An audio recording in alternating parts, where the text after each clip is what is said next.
Pastora Naira, seja bem-vinda. É uma Boa alegria ter a noite. senhora aqui. Muito bom estar aqui com você. Estou só endireitando aqui. Pronto. Vamos endireitar o trem aqui, que depois que vem o A gente convidado, fica muda um pouquinho, né? compartilhado, um fica mais para cima, outro fica para baixo. O meu topete acaba sendo cortado aqui, agora melhorei. Pronto. Pastora Naira, seja bem-vinda. Que alegria ter a senhora com a gente, participando desta live semanal, em alusão ao Setembro Amarelo. Muito obrigado Sim, por aceitar o convite. É um prazer imenso recebê-la aqui, viu? a alegria é minha, ainda mais um tema tão importante quanto esse, né? Que maravilha. Pastora Naira, a senhora pastoreia a Igreja Unidade em Cristo. Fica no Espírito Santo, em Vitória, Não, ou não, no Rio Rio? de Janeiro, Rio de Janeiro. Qual É, lugar? na ilha, bom, tem dois lugares, na Ilha do Governador e no Recreio, mas eu fico na Ilha do Governador. E tem Itaboraí também. Agora, fora do Agora, Brasil, nós estamos no Japão, em Angola, na Jordânia e nos Estados Unidos. uau, que alegria, que bênção. Então, é uma igreja missionária que faz missões, missão intercultural, né? Já alcançou outras nações, outros países. Sim, é minha paixão. Missões, minha paixão. Que maravilha. Quem acompanha a senhora nas redes sociais vê que, de fato, a senhora respira missões e que desenvolve um trabalho de excelência para o reino. Então, nós é quem nos sentimos privilegiados de receber a senhora aqui, alguém que tem um coração na obra missionária. Muito obrigado mais uma vez. Eu que agradeço.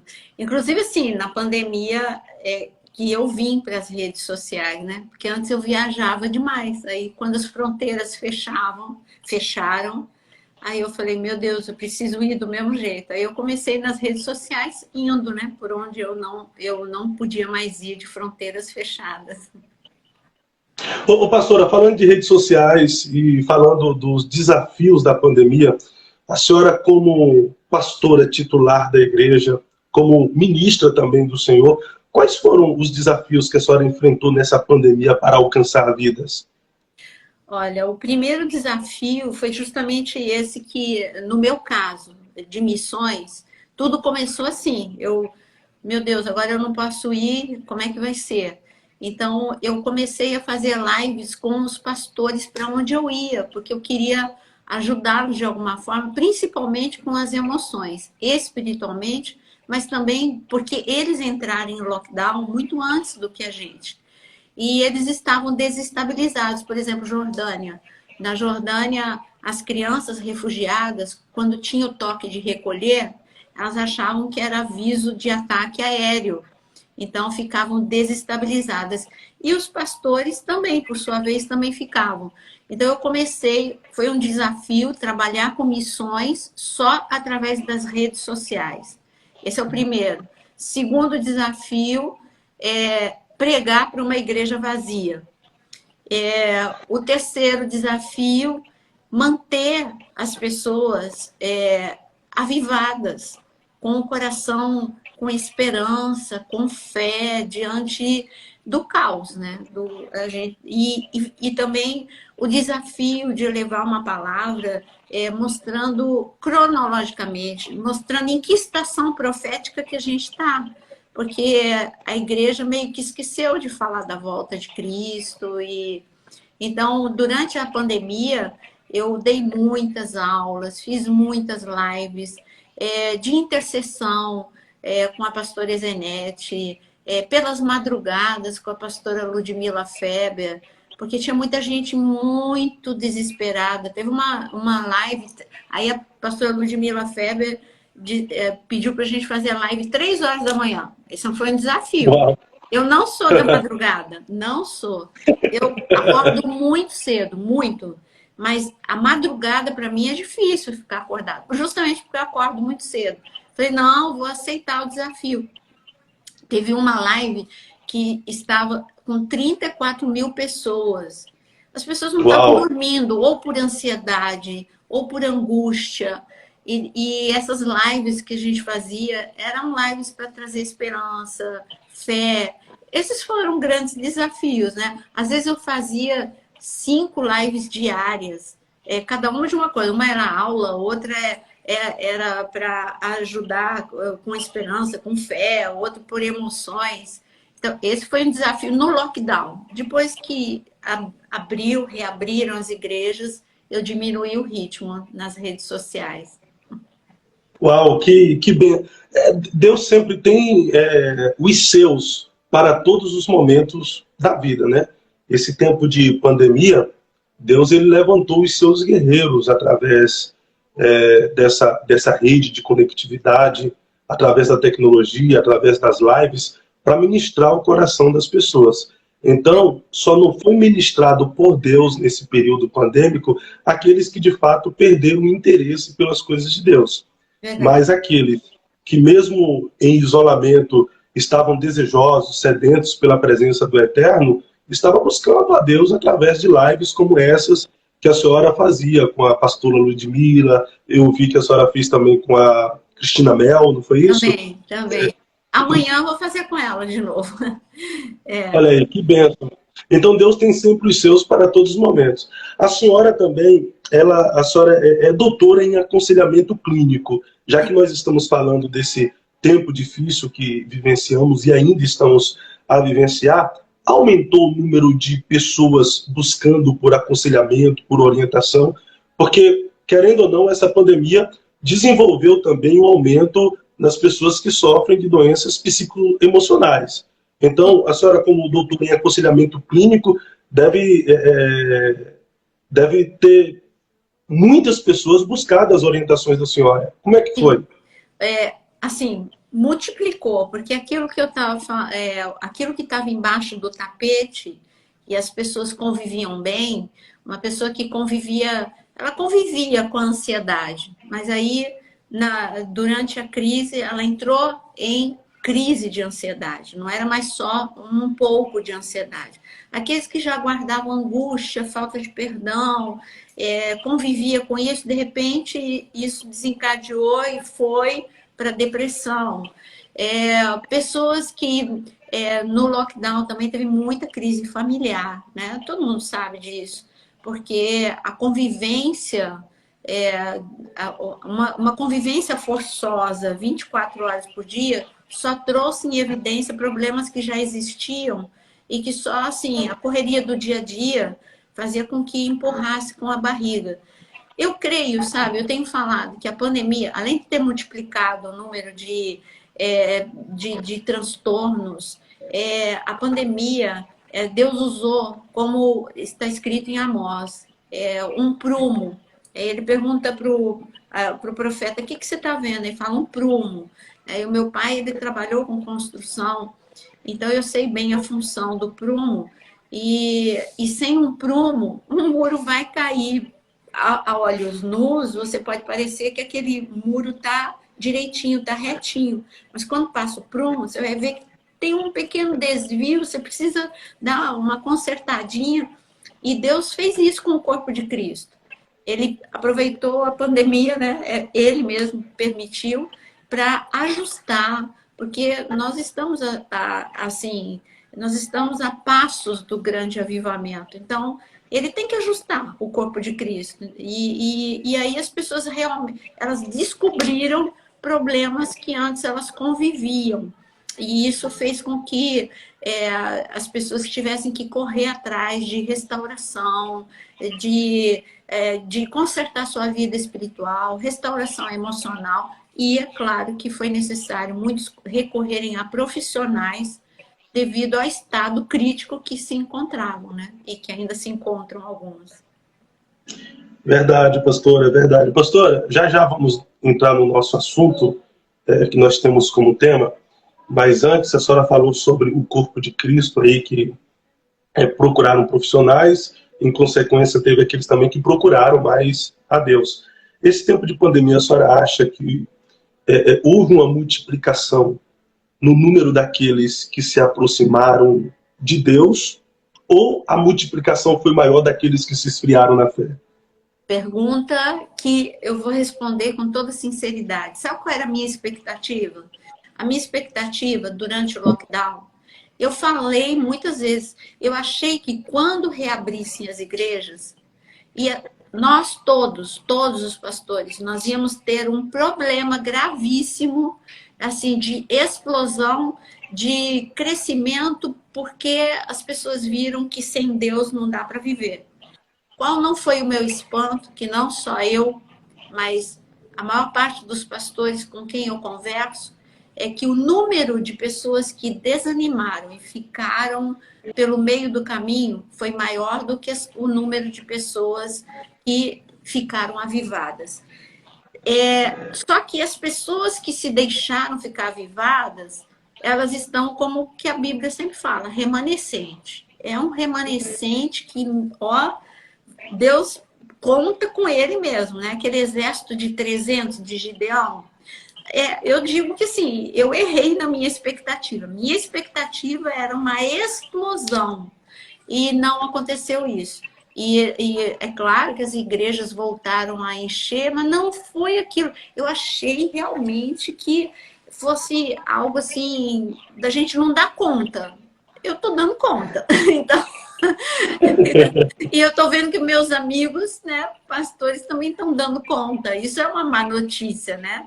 Eu gostaria de falar, meu Deus, aquilo que aconteceu com a igreja primitiva. Por aí, 3.000 no dia só, depois aumenta para 5.000, por causa das pessoas perceberem, ei, está acontecendo alguma coisa esquisita, não adianta dinheiro, não adianta a vacina, não consegue controlar direito, eu tenho que correr para Deus, né?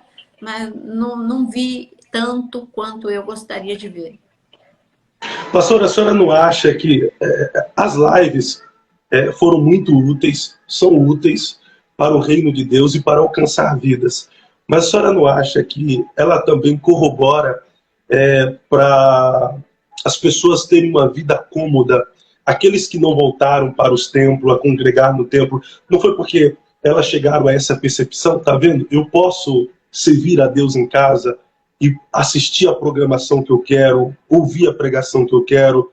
Ou seja, eles usam a ideia da pandemia, as lives, como um álibi para se tornarem desigrejadas e destempladas. Ou seja, eu não preciso de um líder específico. Eu preciso só ouvir a palavra de Deus, ouvir louvores, e eu posso fazer isso em casa. Mas o grande problema é que não tem como ser igreja fora da comunidade.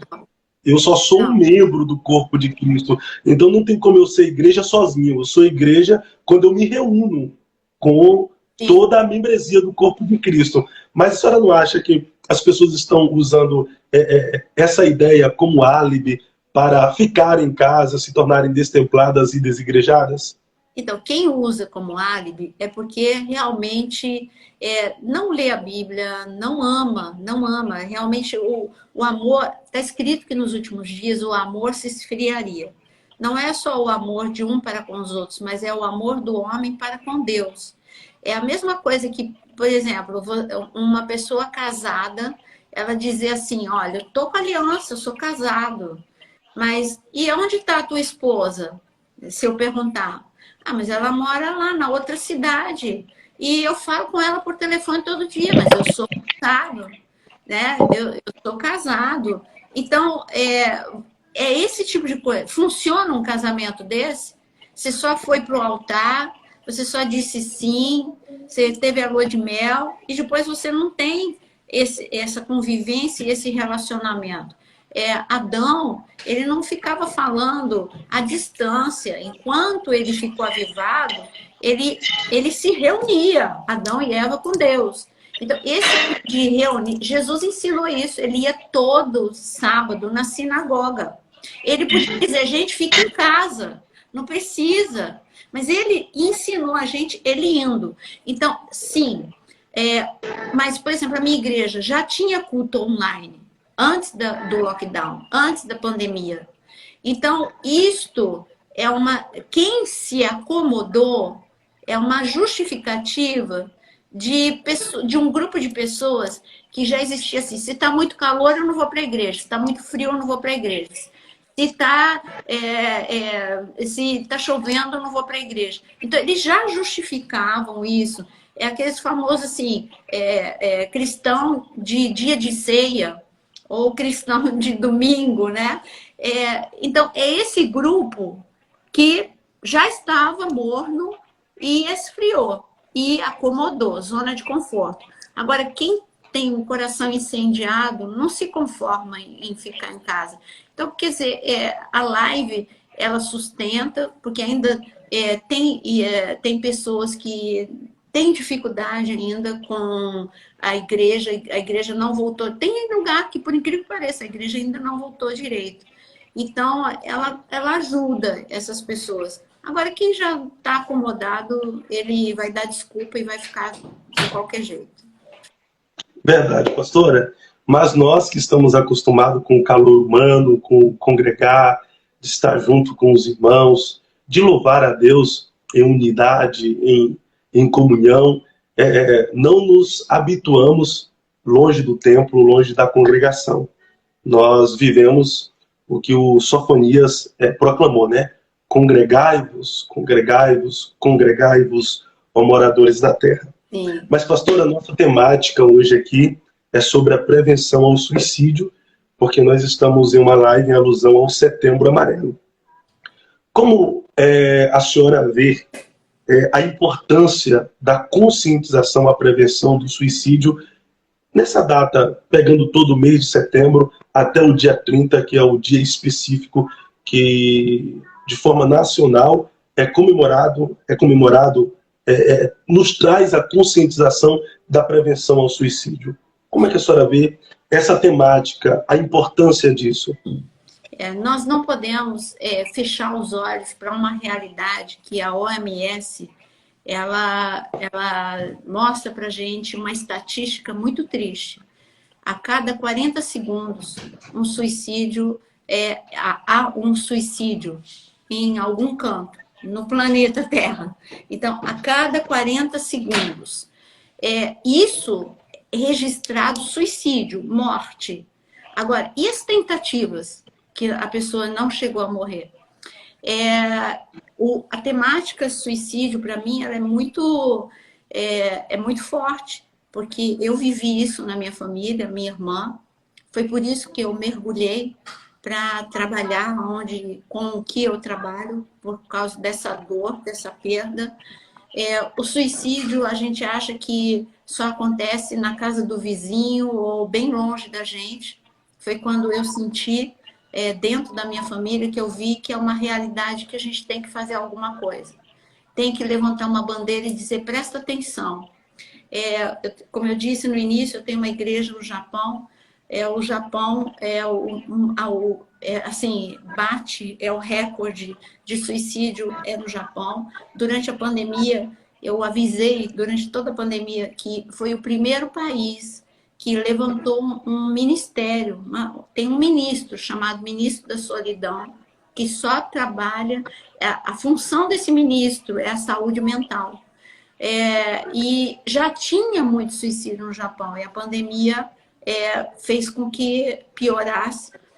Ali no Japão existe ao pé do Monte Fuji, eles se reúnem porque eles têm contato, tem grupos, tanto no Instagram como no Facebook, e assim como tem de automutilação, e aí eles combinam um suicídio coletivo ao pé do Monte Fuji.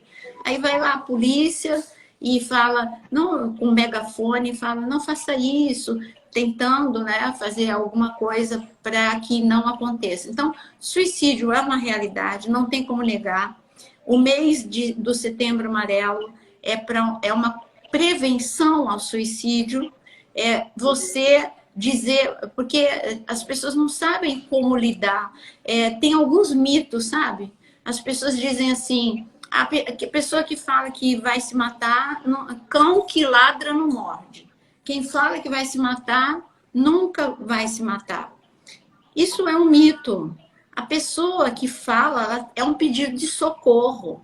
E o mês do Setembro Amarelo é uma conscientização de, ei, eu vou prestar mais atenção nas pessoas que estão ao meu redor, eu vou olhar como está o meu coração e eu vou ser mais empático, mais misericordioso, eu vou dar mais importância às palavras. Eu lembro como se fosse hoje, se eu tivesse entendido, eu vivi, assim, você não tem noção, eu vivi um ano porque a família do suicida, ele morre junto com o suicida.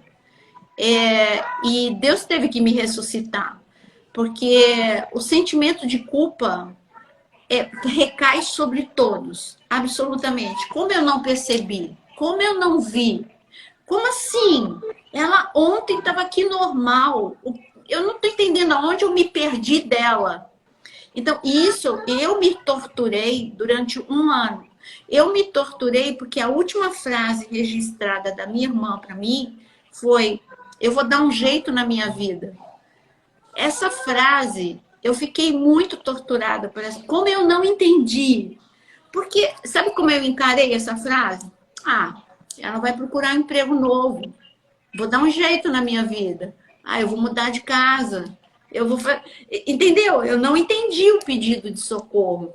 Mas depois Deus foi ministrando meu coração, mostrando que Ele podia transformar o caos em bênção, que eu não pude ajudar minha irmã porque eu não tinha esse olhar, mas que eu poderia ajudar outras pessoas. Por isso, para mim, o mês do Setembro Amarelo é um mês em que eu trabalho intensamente para conscientizar. Ame, se importe. Veja uma pessoa que está de uma forma crônica, sem esperança, isolada. Presta atenção em quem está isolado. Não é fricote, não é cena. São pedidos de socorro. Então, é muito importante. O mês de Setembro Amarelo é o tempo de você ver que Deus te fez de uma forma linda e maravilhosa. Você tem um corpo, e eu garanto que aqui todo mundo cuida do corpo. Não estou falando de academia, não. Estou falando que você cuida do teu corpo porque você bebe água, porque você come e porque você dorme. Esse é o cuidado mínimo e básico. E se você não fizer isso, você vai entrar em colapso, você vai ficar doente. Estou falando do cuidado mínimo. Você cuida do teu corpo. Você cuida da tua vida espiritual, porque você ora, você jejua, você lê a Bíblia. É o mínimo, é o básico. Se você não tiver esse básico, você vai morrer espiritualmente, mais dia menos dia. Não adianta só ir para a igreja se eu não oro. Não adianta só ir para a igreja se eu não leio a Bíblia. Então, a receita para você morrer espiritualmente é você não orar, não ler a Bíblia, não jejuar. Bom, agora, e por que as emoções nós não cuidamos? Porque o corpo de Cristo nega que nós temos, Deus nos criou complexos e extraordinários, como está escrito no Salmo 139.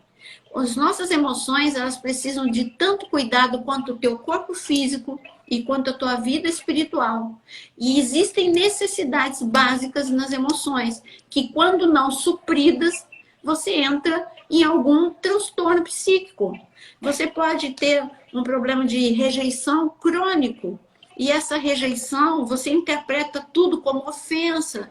E você vai acumulando, acumulando, e de repente chega o dia D que você não aguenta, aquela gota d'água, entendeu? Então, o mês de Setembro Amarelo deveria ser o ano inteiro amarelo, né? Uma vez eu escrevi um texto sobre Setembro Amarelo, eu disse que no trânsito, você entende que verde você pode ir transitar livremente. O vermelho, você tem que parar, senão causa um acidente. O amarelo presta atenção. Presta atenção. Ou pode acontecer algo. Então, para mim, o Setembro Amarelo é isso. Ei, presta atenção.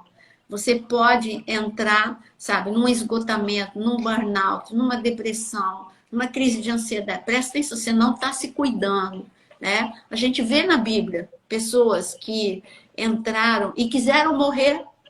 Não vai me dizer que Jonas não foi uma tentativa de suicídio. Pedir para atirar no mar. Naquele temporal, eu quero morrer. Elias pediu para morrer. Então a Bíblia mostra que até profetas tiveram um colapso. E por que a gente não pode ter, não é? Então, esse é um mês muito importante. Perfeito, pastora. O Setembro Amarelo é um mês de conscientização, é o despertar que nós devemos levar para o ano todo, todos os dias da nossa vida. E é uma doença silenciosa que, em consequência, leva ao suicídio, né? Então é difícil de ser identificada, é difícil de ser detectada. Nesse pensamento, para alguém que está nos assistindo aqui nesse momento, e pode ser que está passando por algum problema familiar, algum ente querido, que está dando alguns sintomas, que está precisando de ajuda, que está gritando por socorro, mas por ser silencioso, ninguém vê, ninguém enxerga, ninguém percebe, ou às vezes até percebe, mas diz que é vitimismo, porque para algumas pessoas existem dores rasas, existem dores profundas, né? Mas elas não se tocam que aquilo que pode ser uma ferida no meu dedo pode ser o decepado dedo de alguém. A minha realidade em uma outra pessoa é como se fosse o sofrer por inteiro da vida dela. Quais sintomas que identifica que uma pessoa está pedindo socorro, que está tendo esses pensamentos suicidas? Dá para identificar? Ela é muito sutil, porém dá para identificar se nós começarmos a prestar atenção mais nas pessoas que estão ao nosso redor. Nós ficamos ocupados demais, mergulhados demais. Isso faz parte, sabe, Fábio, dos últimos dias. Quando diz que em Mateus 24, para mim, Mateus 24 é o texto guia para mim, para esses dias. Mateus 24 diz que nos últimos dias as pessoas seriam, não só o amor se esfriaria, como eu já disse, mas as pessoas seriam egoístas. Então, em 1 Timóteo capítulo 3 também diz isso, que as pessoas se tornariam egoístas nos últimos dias. E nós precisamos abandonar esse egoísmo, achar que a nossa dor é a maior do mundo. Pode ter alguém que está do teu lado, e quando a gente ajuda alguém, a nossa dor ela vai ser praticamente curada, né? Sintomas de uma pessoa, frases como essa: não tem jeito, eu não acredito mais em nada. Quando o discurso dela tem sempre uma desesperança, uma desistência, ninguém me ama, ninguém se importa comigo, eu não vou fazer falta. Quando ela deixa de fazer coisas importantes que ela gostava, então ela já está entrando numa depressão, e a depressão ela vai caminhando, são degraus, né? E que a pessoa vai caminhando. Você falou de sintomas, então quando ela começa a se isolar, quando ela começa a dizer: eu não tenho ninguém que se importe comigo, ninguém quer me ouvir, tudo na minha vida, por que isso só acontece comigo? Não acontece na vida de ninguém. Então, um suicida, né? Uma pessoa que tem pensamentos suicidas, é uma pessoa que ela não quer deixar de viver, ela não quer se matar, ela quer matar a dor. Na verdade, ela quer dar um fim à dor, ela não quer dar um fim à vida. E é como que se ela não suportasse mais, porque como ela tá numa, como a gente chama de janela killer, ela não consegue acessar pensamentos de esperança. A esperança saiu. Ela precisa de uma pessoa do lado. Mas peraí, você perdeu esse emprego? Porque a perda do emprego, você pode dizer: mas que isso, tem tanto emprego. Gente, não é assim da noite para o dia. Por exemplo, a perda do emprego, um divórcio ou algum tipo de problema é a gota d'água para algo que ela vem acumulando no decorrer da vida. São traumas, são dores que não foram resolvidos. Aí vem um impacto que ela lidaria bem, qualquer um lidaria bem, mas chegou na hora errada, chegou no momento que ela estava mais fragilizada, e é a gota d'água para desistir. E quando e o pior é que essas pessoas começam a se associar a pessoas que têm o mesmo tipo de discurso. Então, um meio que incentiva o outro, ela começa a navegar pela internet, cuidado, muito tempo de isolamento, a pessoa ela desiste dela mesma, é um autoabandono, e como eu posso ajudar? Porque o Dr. Augusto Cury, eu trabalho com ele fez ele escreveu um livro Vendedor de Sonhos e ele lançou um filme. E esse filme, assim, no Setembro Amarelo, a gente passa em tudo quanto é lugar, ele é gratuito, você pode ver na Netflix, no YouTube, em qualquer lugar, ele é gratuito. E esse filme, a frase principal desse filme é: não coloque um ponto final, coloque uma vírgula. Então, você pode ajudar uma pessoa que você está vendo dessa forma, falando: olha, deixa eu te falar uma coisa, você está respirando? Então, é porque ainda não acabou. Deus que coloca o ponto final na vida da gente. Então, se você ainda está respirando, é porque a esperança não acabou. A vida é cíclica. Hoje você está vivendo uma perda, mas amanhã você vai viver um momento extraordinário. Começa a mostrar pessoas, porque ela vai sentir que você não está condenando. Sabe qual é a pior coisa? Para uma pessoa que está com depressão, você fala assim: reage. A pessoa não está conseguindo. Você tem que falar o quê? Eu te entendo. Isso não é alimentar a dor. Me fala, me conta, eu estou interessada em saber qual é a tua dor. Assim você ajuda, você fala assim: reage, olha, aí você fica comparando. Olha, isso não é nada. Você não sabe que, olha, está passando fome lá na África, tem cristão sendo decapitado lá no Oriente Médio. Não adianta, gente, não adianta você comparar com outras pessoas. A dor, você falou isso no início. A dor, só a pessoa conhece a própria dor. O que é dor, o que é um corte no meu dedo, para você decepa. Então, é isso que você falou, é completamente certo. E você já pensou, Deus? Ele fala: isso não é nada, falar para mim, para os meus problemas. Isso é bobeira. Claro que para ele tudo é bobeira, né? Porque para Deus... para Deus... Os nossos problemas são bobeiras, mas ele, não, eu entendo, eu tô contigo, eu não te deixo. Eu nunca vi o Senhor chegando numa pessoa deprimida, condenando uma pessoa. Como é que ele chegou em Elias, queridos? Ele chegou em Elias, mandou o anjo fazer o quê? Levanta aí, profeta. O que é isso, profeta? Tá corpo mole, profeta? Não, o anjo cutucou. Aqui tá água. Aqui tá pão. Você não tem força para levantar? Tô te dando a água. Você não tem força para comer? Tô te dando pão. Não fez uma vez, fez 2 vezes. Deus podia dizer: mas você é mole, hein, Elias? Não! Deus falou: eu tô te entendendo, você tá triste. Aí Deus tem a paciência de falar: ó, vamos ter um outro encontro. Agora foi o anjo, daqui a pouco é comigo. Aí Deus vai lá, começa a conversar com Elias. Podia ter perdido a paciência. Elias, por que você está assim? Estou sozinho. Não, meu querido. Você está vendo que ele está ensinando Elias a pensar de forma correta? Não, você não está sozinho, não. Tem 7.000 que não dobraram o joelho. Então, quando você conversa com uma pessoa que está isolada, que está desistindo de tudo, que não tem mais força nem ânimo para nada, e você vai ajudar essa pessoa a raciocinar, a mostrar que tem pessoas que se importam com você. Eu me importo, eu tô aqui, entendeu? Não, ninguém me ama, ninguém se importa. Então, é dessa forma que a gente aborda e ajuda uma pessoa. Perfeito, pastora, perfeita colocação. A exemplo de Jesus, né? O leproso chegou até ele, se prostrou e disse: Senhor, se quiseres, pode me purificar. Jesus simplesmente olha para o leproso e diz: eu quero ser limpo. Sim. E o homem é limpo e purificado na mesma hora. Às vezes a pessoa só precisa desabafar, colocar para fora.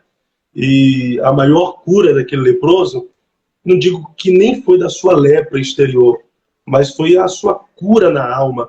Porque era um homem que tinha que estar distante da sociedade, ninguém chegava perto porque era considerado como amaldiçoado, e as pessoas tinham medo de se tornarem amaldiçoadas porque chegou perto de um leproso amaldiçoado. Ninguém dava atenção, mas quando ele chega até Jesus e se prostra, o pensamento será mais um que vai correr de mim, não vai chegar perto, não vai se aproximar.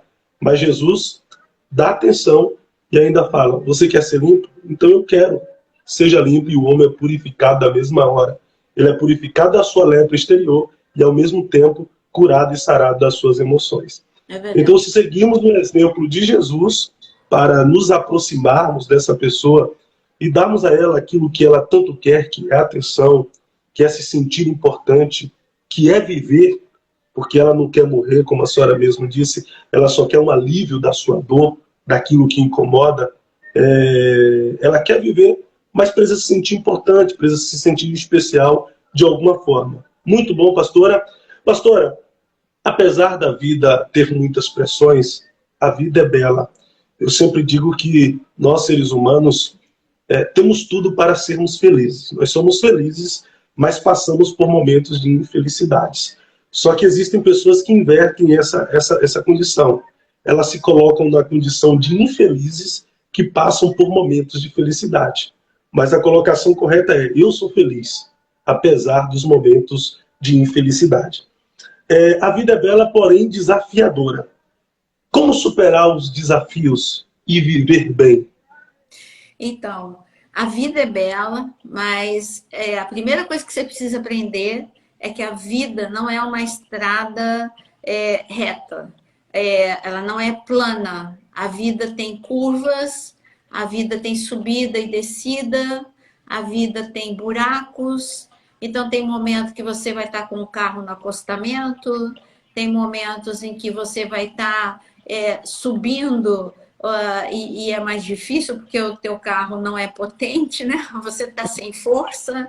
Às vezes você está despencando, você está indo rápido demais. E depois da curva, né? Como não é estrada reta, depois da curva, você não sabe o que está por detrás daquela curva. Você pode ser surpreendido. Quando eu vejo que a vida é assim e que Jesus avisou a gente, eu já desarmo um monte de armadilhas. Porque sabe o que as pessoas aprenderam? Nós aprendemos, todos nós aprendemos. Nós aprendemos que é o que o mundo me ensina. O mundo me ensina que feliz é aquele que nasce rico ou que é rico. Feliz é aquele que é amado por todos. Feliz é aquele que é aclamado, famoso. Se fosse isso, Michael Jackson não seria infeliz. Se fosse assim, Marilyn Monroe não seria infeliz. Se fosse assim, os milionários não seriam infelizes. Então, o teu erro é pensar que felicidade é ter coisas, é ser importante. Felicidade não é ter nem ser. Jesus ensinou que felicidade ela tem que ser construída dentro de nós. E ele nos preparou. No mundo você vai ter aflições, mas tem de bom ânimo. Eu venci o mundo. Então ele estava falando para você, você vai lidar com frustrações, com perdas, com pessoas que vão te aclamar e te aplaudir um dia e outro dia elas vão te abandonar. É assim. Você também é assim. Você é falho. E Jesus mostrou, olha, eu passei por tudo. Decepção, abandono, solidão, frustração. Tudo que você disser, eu entendo e eu passei. Mas olha para mim, a minha felicidade não estava construída na popularidade que eu tive por um tempo. A minha felicidade não estava construída em cima de uma capa maravilhosa que me deram de presente, né? No outro dia eu estava nu. Então, a minha felicidade não estava em ter um suprimento financeiro, como ele tinha, quando a gente vê em Lucas capítulo 8. A felicidade de Jesus ela era construída. E ele falava, ele mostrou pra gente como é que a gente constrói felicidade, valorizando pequenas coisas. Olha o lírio do campo, olha os pássaros, que eles não precisam ter preocupação. Eles são cuidados pelo Pai. Vocês são muito mais importantes do que os pássaros. Vocês são muito mais importantes do que os lírios do campo. Então, nós, com esse mundo de correria, nós esquecemos que nós precisamos aprender a valorizar a pessoa que está do meu lado. E isso é ser feliz. Porque quando a pessoa morre, você vai chorar porque você vai sentir saudade, mas não de remorso por não ter dito nada, por não ter dito que amava, por não ter feito algumas coisas. Quando eu viajo para Israel, tem um mestre que ensina junto comigo, que é o Eli Bardavi. E eu falei para ele, como é que você vive num país que está... Como é que é a tua vida com 5 filhos, netos, num país que está sempre sujeito à guerra, a perigos? E ele falou assim, ele falou para mim uma frase que eu nunca esqueci. Eu vivo todos os dias como se fosse o último dia. E eu Uau! aproveito a vida todos os dias. Eu oro como se fosse a última vez. Eu olho para minha mulher e eu falo que eu amo como se fosse a última vez. Eu abençoo os meus filhos como se fosse a última vez. Então eu faço tudo com muita intensidade todos os dias. Eu valorizo cada dia que eu vivo. Gente, isso para mim assim foi um impacto. Falei, meu Deus, quer dizer que ele vive muito mais intensamente. Aí eu falei assim, eu acho que a minha vida está sendo supérflua. Eu quero aprender a valorizar o dia a dia, as pequenas coisas. Uma frase que eu tomei como lema: transformar aquilo que é comum em extraordinário. Aí Uau! você vai viver muito melhor.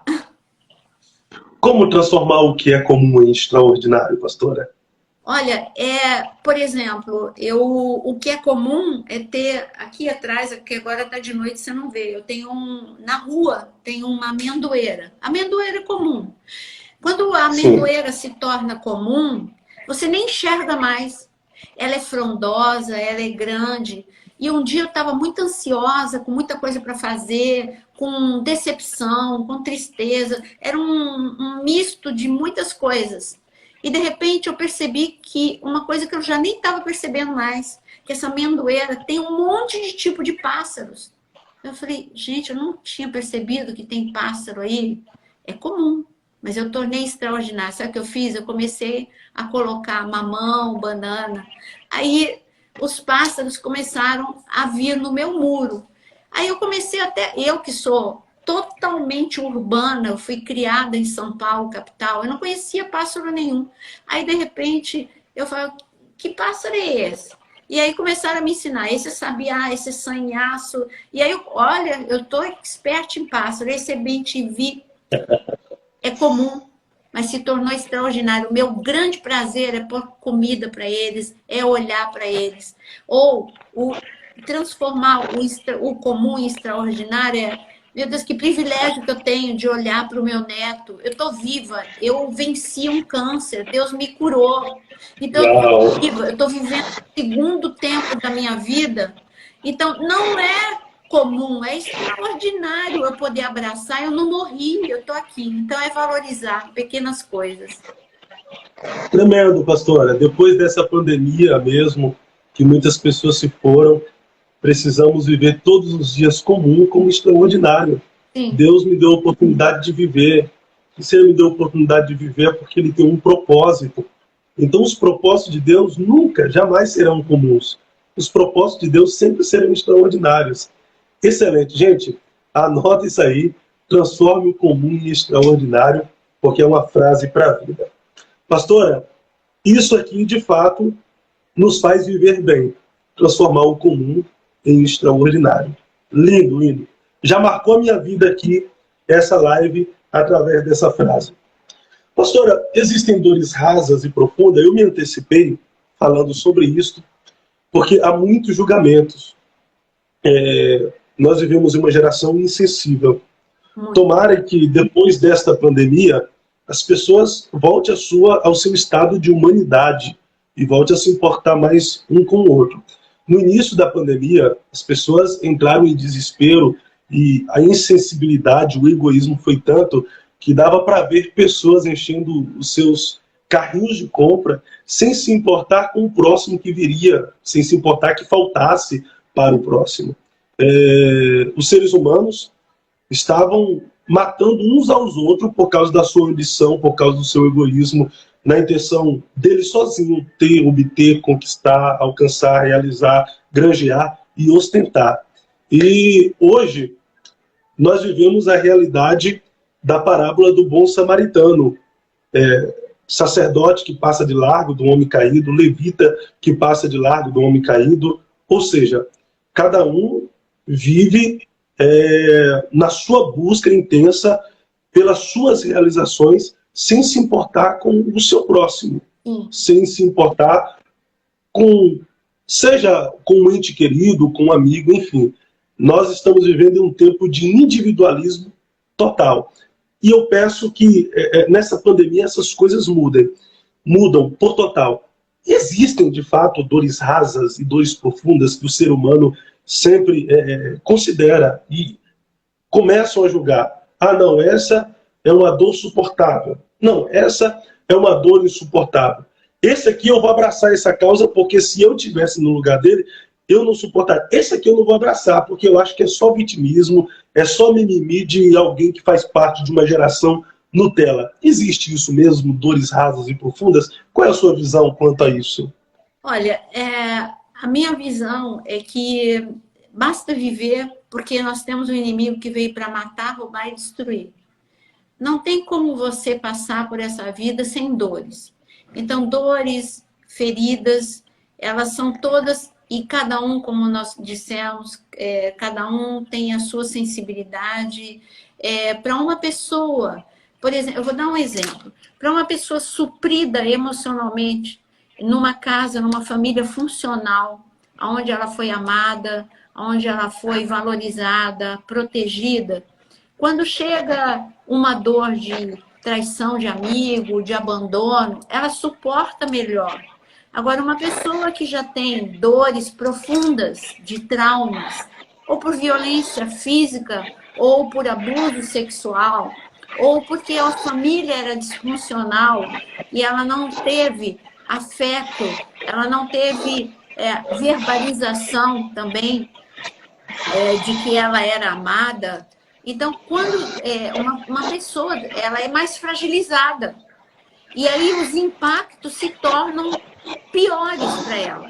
Então, não é que a dor é mais profunda para um ou para outro, é porque encontra o ambiente. Por exemplo, o câncer, né?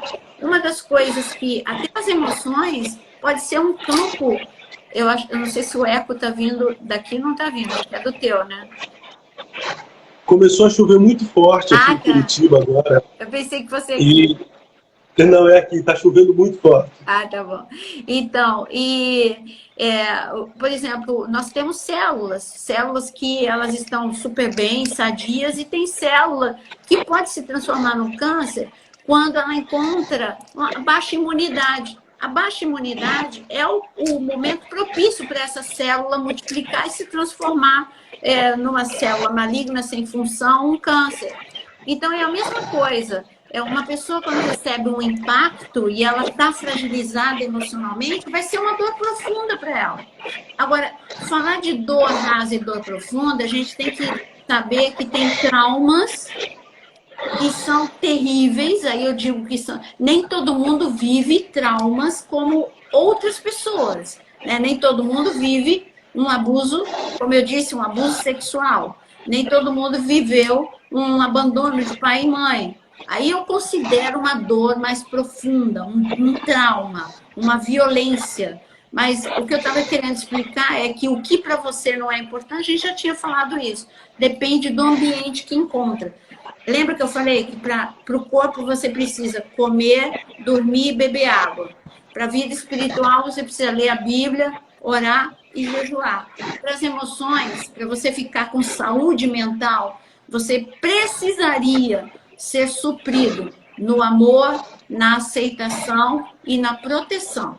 São 3 necessidades básicas que todo ser humano precisa: ser amado, ser protegido e se sentir aceito. Como é que eu me sinto aceito? Quando eu sou elogiado, valorizado, quando é verbalizado o amor.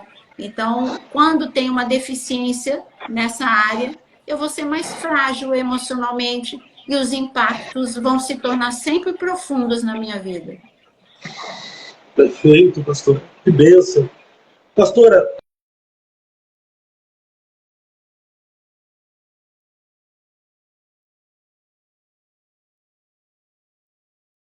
essa sociedade propõe para os mais moços, mais jovens, que aos 20 já tem que ter a sua casa própria, que aos 25 tem que estar casado. Toda essa pressão é que a vida está nos propondo neste presente século, nessa geração, leva as pessoas a desistir da vida? Leva, porque a pressão faz com que você... Na pressão existe uma competição. Na competição, você começa a se sentir... tá todo mundo na minha frente, tá todo mundo conseguindo e eu não. E aí vem uma baixa autoestima, e aí vem os pensamentos perturbadores, aflitivos. E quando você é um suicida, ele só tem pensamentos perturbadores, aflitivos, porque a pressão, ou ela te leva para depressão, ou a pressão, ela pode te levar para o burnout. E hoje, nas redes sociais, essa pressão é acentuada. Por que ela é acentuada? Por causa da competição. Você não entende que as pessoas nas redes sociais, o que elas mostram, não quer dizer que aquilo é a vida delas. Então, você fica achando que o casamento do outro é melhor que o teu casamento. É uma pressão. Parece que ele só tira foto. Quem é que vai tirar foto brigando? Quem é que vai tirar? Não é? Vai tirar foto os melhores momentos. Então, você acha que todo mundo tem as melhores oportunidades, você fica comparando a tua vida com influencer que mostra sempre coisas que ganharam, que a vida dela é bela, que a vida dela é maravilhosa. Então, eu quero dizer que essa é uma geração, não só de pressão, mas uma geração de filtros. Filtro, que eu quero dizer que você mostra uma coisa nas redes sociais, mas a tua vida não é aquela. E isso é pressão também. Porque aí você não sabe... É uma pressão você mostrar quem você não é. Então, sim, a pressão, tanto essa, tem que ter, tem que ser, tem que fazer isso, tem que... ela traz essa competição que vai trazer uma frustração, baixa autoestima e pode te levar a ter esse tipo, entrar uma depressão, levando a pensamentos suicidas. Tudo pode fazer. A vida é assim, né? Pastora, existem pessoas que chegam ao último pensamento.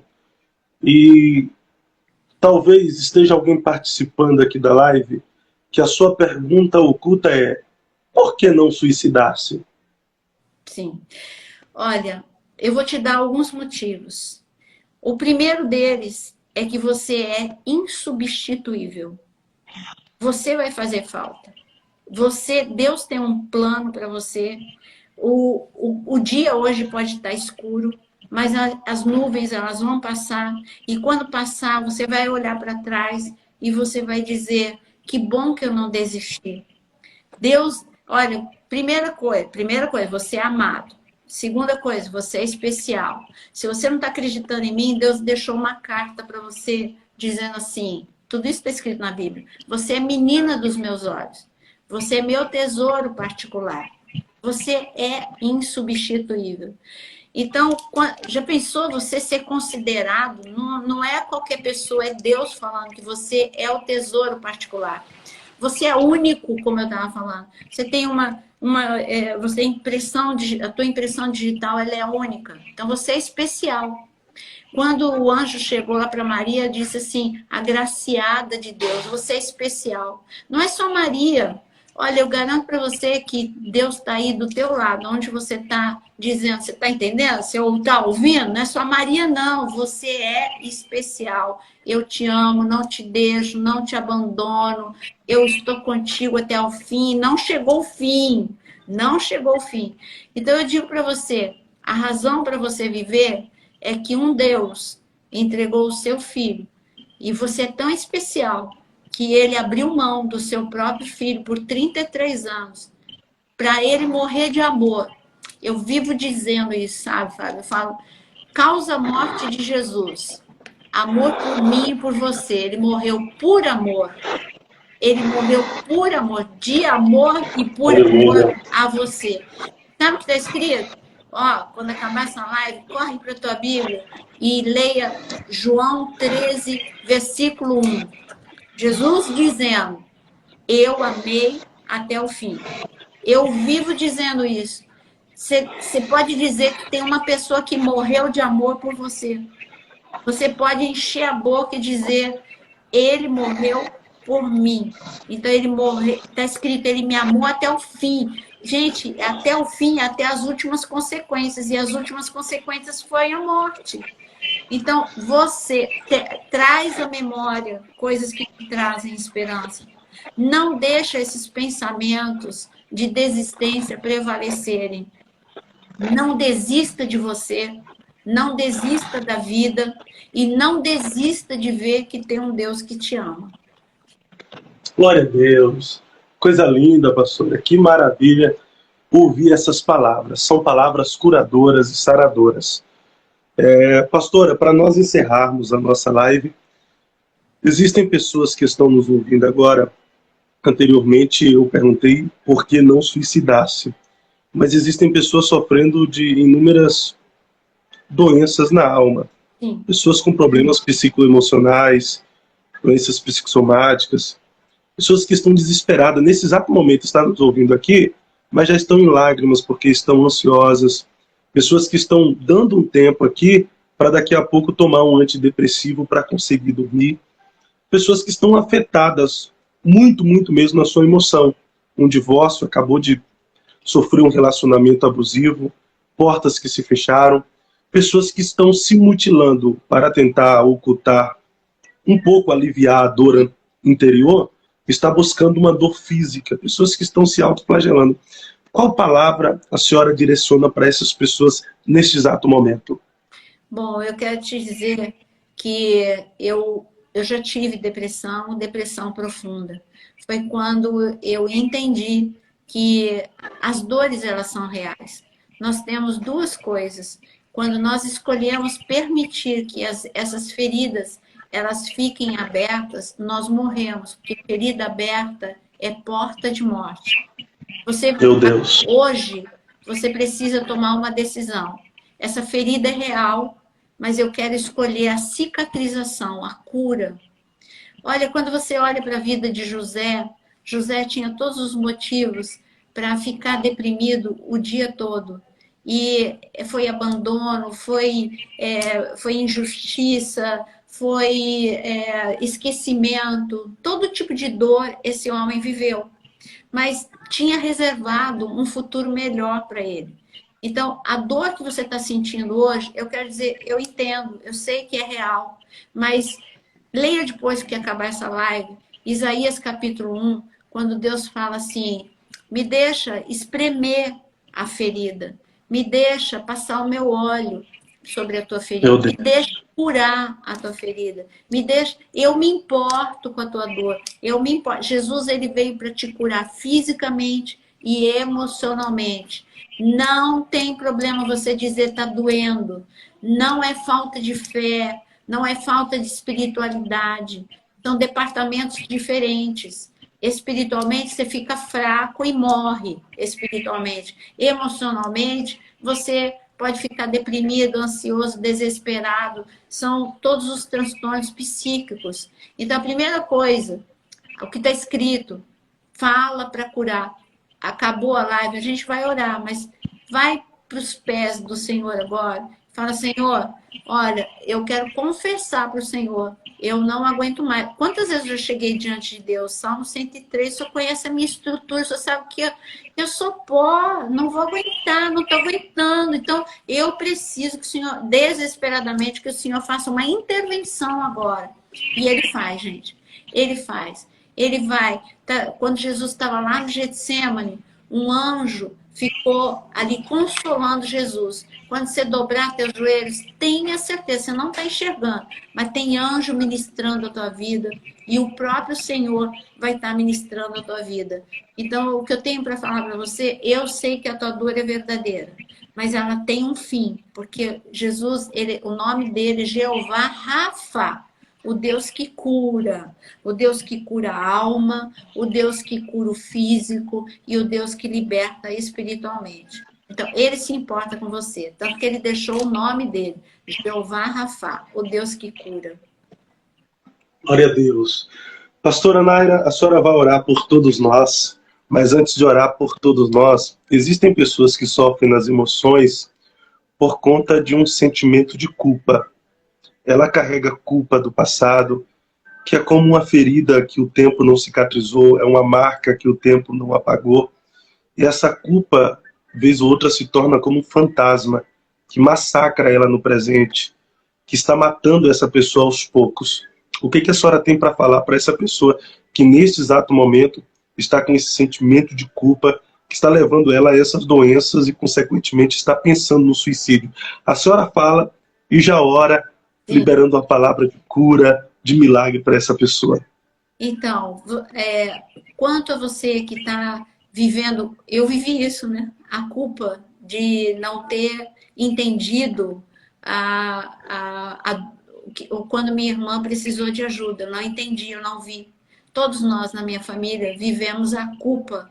E até que um dia Deus falou comigo: peraí, como é que você ia entender? Você não viu, você não percebeu. Agora eu vou te ensinar a entender as pessoas. Então, o que eu tive que entender é que eu não tinha direito de não me perdoar se Deus me perdoa. Como é que eu não vou me perdoar? Então você tem, não importa qual é a situação, você não se perdoa porque fez um aborto, você não se perdoa porque você feriu uma pessoa, você não se perdoa porque você não ajudou ou você omitiu o seu socorro, não importa. Deus te perdoa, você não tem o direito de manter essa falta de perdão, porque ele já te perdoou. E quem acusa é o diabo. Então, não deixa o acusador te torturar. Não deixe que... Porque quando nós não nos perdoamos, nós nos tornamos carrascos de nós mesmos. Nós nem perdoamos mais de ninguém. Então, hoje você vai abrir mão. Eu não vou mais me auto-sabotar, eu não vou mais ser carrasco de mim mesmo. Neste momento, você só tem um direito, o de se perdoar, porque o Senhor já te perdoou. Não importa o quê. Senão você vai viver igual a filha de Davi e Tamar. Ela viveu o abuso sexual e, na verdade, Tamar, ela se achava culpada. Então, e é assim, isso é assunto para outro dia. Isso é assunto de que toda pessoa abusada sexualmente, principalmente quando é de um parente, ela acha, porque ela vive entre o amor e o ódio, então ela acha que ela poderia ter evitado, que ela provocou de alguma forma. Então, Tamar, ela precisava se perdoar e não se perdoou. E como ela não se perdoou, ela acabou a vida dela. A última frase que a gente tem sobre Tamar é desolada. Você não vai ficar desolada. Você vai optar por se perdoar hoje, em nome de Jesus. Glórias a Deus. Que haja perdão. Existem pessoas que insistem em lembrar daquilo que o próprio Deus já jogou no esquecimento. Não, tem que... Então, o passado não pode interferir no presente, senão você vai ter... O passado vai estar lá no futuro. É verdade. Existem pessoas que Deus já perdoou, já jogou no esquecimento e ela insiste em ficar se culpando. Então, que haja cura, que haja liberação de perdão para si mesmo, liberação de perdão para o seu próximo e que essa pessoa seja curada e sarada. Pastora Naira, muito obrigado. Foi uma live muito produtiva, enriquecedora, espiritual. Eu estou impactado por cada palavra e a gente poderia marcar mais lives, né, pastora? Com certeza, com certeza. A senhora não dá esse privilégio para a gente marcar outras aqui pelo perfil, sempre será uma honra estar crescendo junto com a senhora através do compartilhar desse conhecimento que Deus depositou na tua vida. Amém. Muito obrigado. Ora por nós, ora por essas pessoas que estão aqui. Deixa as suas considerações e encerramos a nossa live do dia de hoje em alusão ao Setembro Amarelo. Amém. Amanhã continuaremos aqui com mais um convidado que eu tenho certeza que será bênção para a tua vida. Pastora, amém. Muito obrigado. Senhor, eu quero te louvar por este momento. Senhor, um mês em que nós levantamos a bandeira de prevenção ao suicídio. Senhor, eu quero clamar que neste momento o Senhor possa entrar em cada casa, em cada, Senhor, cada pessoa conectada aqui, Senhor. Que o Senhor possa entrar com o teu poder de cura. Senhor, que a tua destra poderosa possa tocar corações desolados, desesperados, aflitos, entristecidos. Senhor, tira agora a cinza da cabeça daqueles que estão deprimidos. Coloca o teu óleo de alegria. Senhor, coloca a tua paz naqueles que estão ansiosos. Senhor, coloca agora a tua esperança. Espírito Santo de Deus, sopra esperança e vida sobre aqueles que estavam desistindo da vida. Senhor, mostra o quanto eles são amados e importantes. Senhor, é Jeová Rafá. Senhor, que haja cura nesta noite, que haja restauração nesta noite. Que haja libertação nesta noite, é o que eu clamo em nome de Jesus. Amém. Amém. E o meu Glórias a recado Deus. é: não desista de você, não desista do seu irmão, viva a vida intensamente e que nós possamos ser... eu gosto muito do teu perfil, eu acredito nessa geração. Eu acredito nessa geração. Sabe por que eu acredito? Porque essa é a geração do avivamento. E a geração do avivamento é uma geração duramente castigada nas emoções, assim como Elias. Elias viveu o avivamento e o arrebatamento. Nós vamos viver o avivamento e o arrebatamento. Elias quase sucumbiu emocionalmente. Por isso, assim como Elias foi curado, que você seja curado e se levante como um avivalista nessa geração, porque eu acredito nessa geração. Amém. Obrigado, pastora. Deus abençoe. Deus continue te usando para ser uma referência nessa geração e um canal de bênção aí para essa sociedade que está adoecida. Muito obrigado. Que Deus abençoe. Tchau. Amém, Pai.